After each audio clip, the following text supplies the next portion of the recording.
Ya, untuk mengetahui situasi terkini di Pengadilan Negeri Bandung, kami sudah terhubung dengan rekan Faisal Rinaldi di sana. Selamat siang, Faisal. Apa yang disampaikan oleh tim kuasa hukum Peggy maupun tim hukum Polda Jabar setelah sidang pembacaan replik dari tim kuasa hukum Peggy tadi? Ya, Syafa dan juga pemirsa, agenda sidang pra-peradilan dengan agenda replik atau tanggapan dari pihak pemohon dalam hal ini dari kubu Peggy Setiawan atas jawaban yang tadi pagi sudah disampaikan oleh pihak termohon yakni Polda Jawa Barat. Tadi ada beberapa poin yang disampaikan oleh pihak pemohon dalam hal ini pihak dari Peggy Setiawan di dalam replik yang baru saja dibacakan tadi, di mana replik ini tadi dimulai sekitar pukul 2 siang dan kurang lebih berlangsung selama 30 menit. Artinya memang ada beberapa poin yang disampaikan oleh tim kuasa hukum Peggy Setiawan dalam replik tersebut. Di antaranya adalah Syafa bahwa memang dalam replik yang dibacakan atau disampaikan oleh tim kuasa hukum dari Peggy Setiawan, memang tim hukum dari Peggy Setiawan dalam hal ini sebagai pemohon masih bersikukuh bahwa Peggy Setiawan ini bukanlah Peggy alias Peron yang dicari-cari oleh pihak kepolisian atau yang pernah dirilis dalam DPO oleh Polda Jawa Barat. Tadi juga sempat disampaikan oleh pihak kuasa hukum dari Peggy Setiawan di dalam repliknya bahwa ada perbedaan identitas dengan Peggy alias Peron dan juga Peggy Setiawan yang saat ini sudah ditetapkan sebagai tersangka, di mana penetapan sebagai tersangka ini dinilai oleh tim kuasa hukum atau pihak dari Peggy Setiawan ini adalah error in persona atau salah tangkap.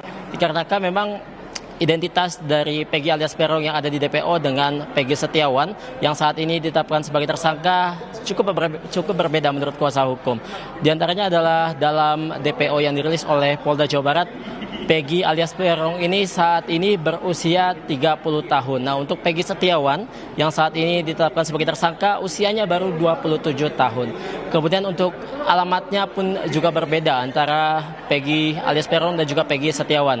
Nah, untuk ciri fisiknya pun juga dikatakan ini berbeda. Di antaranya adalah untuk atau di dalam DPO yang dirilis oleh Polda Jawa Barat, Peggy alias Peron ini memiliki tinggi 160 cm, kemudian juga berambut ikal atau keriting. Nah, untuk Peggy Setiawan yang ditetapkan sebagai tersangka saat ini, rambutnya relatif lurus, dan tentu ini yang menjadi alasan mengapa pihak dari kuasa hukum atau sebagai pemohon ini mengatakan bahwa Peggy alias Peron dan juga Peggy Setiawan ini merupakan dua orang yang berbeda.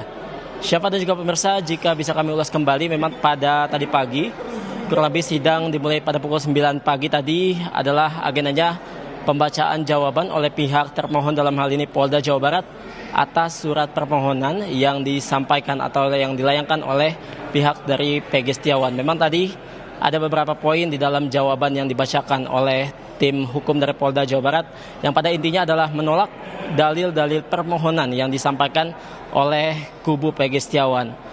Kemudian dalam jawaban pada tadi pagi, pihak dari Polda Jawa Barat juga meyakini bahwa dalam penanganan kasus ini tidak ada salah tangkap, melainkan Peggy alias Peron atau Peggy Setiawan yang saat ini ditetapkan sebagai tersangka merupakan pelaku pembunuhan Vina dan juga Eki yang terjadi di Cirebon pada 2016 lalu.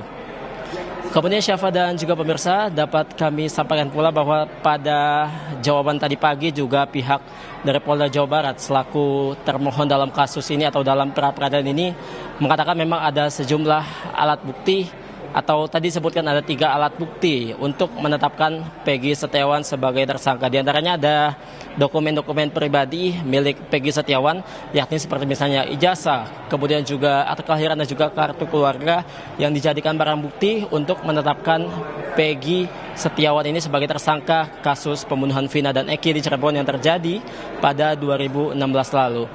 Kemudian Syafa dan juga pemirsa, dapat kami sampaikan pula dalam jawaban pada tadi pagi juga sempat disebutkan bahwa pihak dari Polda Jawa Barat ini memiliki saksi yang mengetahui bahwa Peggy Setiawan ini merupakan pelaku pembunuhan Vina dan Eki yang terjadi di Cirebon pada 2016 lalu.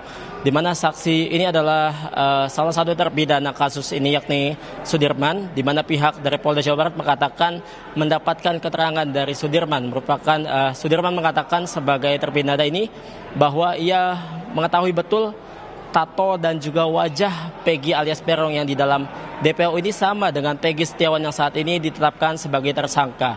Nah, terpidana Sudirman juga mengatakan tadi melalui pihak Polda Jawa Barat dikatakan bahwa Sudirman ini sebagai terpidana sudah mengenal Peggy Setiawan ini sejak kecil alias sejak SD. Kemudian pada jawaban tadi pagi sempat disebutkan juga oleh pihak dari Polda Jawa Barat selaku termohon bahwa dalam pemeriksaan psikologi forensik Peggy Setiawan ini dikatakan oleh pihak Polda Jawa Barat pada tadi pagi bahwa Peggy Setiawan memiliki sikap cenderung berbohong dan juga manipulatif. Dan juga ada sedikit sikap dari Peggy Setiawan yang dikatakan menyimpang. Dikatakan tadi disebutkan bahwa ada sikap Peggy Setiawan yang menyimpang, dikatakan tidak memiliki surat-surat izin mengemudi dan juga cenderung suka mengkonsumsi obat-obatan. Dan tentu ini tadi sempat dibantah oleh tim kuasa hukum dari Peggy Setiawan setelah agenda sidang jawaban yang digelar pada pagi tadi. Di mana salah satu kuasa hukum dari Peggy Setiawan tadi Mayor Purnawiran mengatakan bahwa jawaban yang disampaikan oleh pihak Polda Jawa Barat di dalam persidangan atau di dalam sidang agenda pra-peradilan tadi pagi sangatlah melantur menurut kuasa hukum dari Peggy Setiawan. Dikarenakan memang jawaban-jawaban yang disampaikan oleh tim hukum dari Polda Jawa Barat ini terlalu melebar kemana-mana, tidak sesuai dengan permohonan yang disampaikan di dalam surat permohonan yang sudah dibacakan pada agenda sebelumnya atau pada agenda kemarin.